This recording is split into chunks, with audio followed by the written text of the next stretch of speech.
Halusinasi adalah kondisi di mana seseorang merasakan, melihat, mendengar, mencium, atau mengalami sesuatu yang sebenarnya tidak ada dalam kenyataan. Fenomena ini melibatkan persepsi indera yang tidak sesuai dengan realitas di sekitarnya. Halusinasi dapat muncul karena berbagai faktor, seperti gangguan psikiatri, gangguan neurologis, penggunaan zat tertentu, gangguan tidur, atau kondisi medis lainnya. Namun, halusinasi juga memiliki keterkaitan yang kompleks dengan spiritualitas dan perilaku sosial tertentu, seperti endogami, yang menjadikannya lebih dari sekadar fenomena medis. Dalam konteks spiritualitas, halusinasi seringkali diartikan secara berbeda tergantung pada budaya dan keyakinan individu. Pengalaman seperti mendengar suara, melihat penglihatan, atau merasakan kehadiran entitas sering dianggap sebagai tanda hubungan dengan dunia spiritual atau komunikasi dengan yang ilahi. Misalnya, dalam banyak tradisi religius, penglihatan mistis atau pengalaman mendengar suara Tuhan dipandang sebagai wahyu atau karunia spiritual.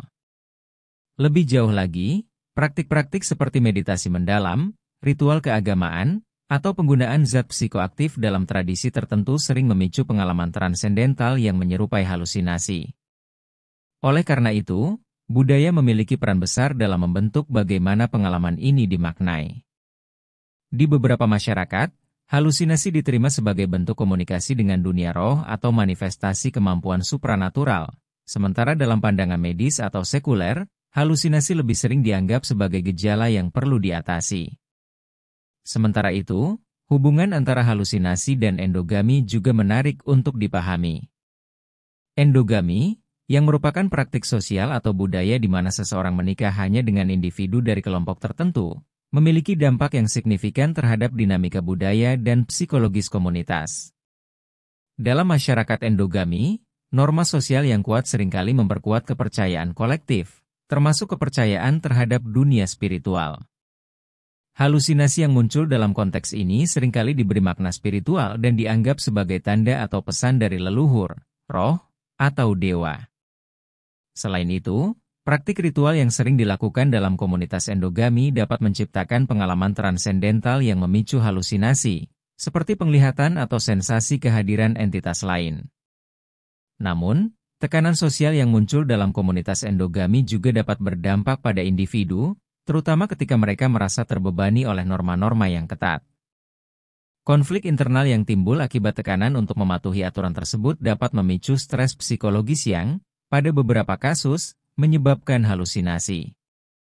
Dalam situasi ini, halusinasi seringkali dianggap sebagai cara pikiran menyelesaikan konflik atau sebagai pesan simbolis dalam konteks budaya mereka. Selain itu, keterbatasan variasi genetik yang sering terjadi dalam masyarakat endogami dapat memengaruhi faktor biologis yang berhubungan dengan halusinasi. Beberapa gangguan neurologis, seperti epilepsi lobus temporal, atau kondisi psikiatri tertentu cenderung lebih sering muncul dalam komunitas dengan praktik endogami ketat. Penyakit genetik semacam ini dapat memengaruhi fungsi otak dan sistem saraf, sehingga meningkatkan risiko seseorang mengalami halusinasi. Dengan demikian, hubungan antara halusinasi dan endogami tidak hanya berkaitan dengan aspek budaya, tetapi juga melibatkan faktor biologis. Keseluruhan hubungan antara halusinasi, spiritualitas, dan endogami mencerminkan kompleksitas interaksi antara biologi, budaya, dan keyakinan individu. Dari perspektif spiritual, halusinasi seringkali dianggap sebagai pengalaman transendental atau bentuk komunikasi dengan dunia lain. Dalam dimensi budaya, komunitas endogami memberikan makna tertentu pada halusinasi, terutama ketika pengalaman ini terjadi dalam konteks ritual atau tradisi. Namun, dari sudut pandang medis, halusinasi dapat dipahami sebagai akibat dari faktor genetik, psikologis, atau neurologis yang lebih mungkin muncul di masyarakat dengan praktik endogami.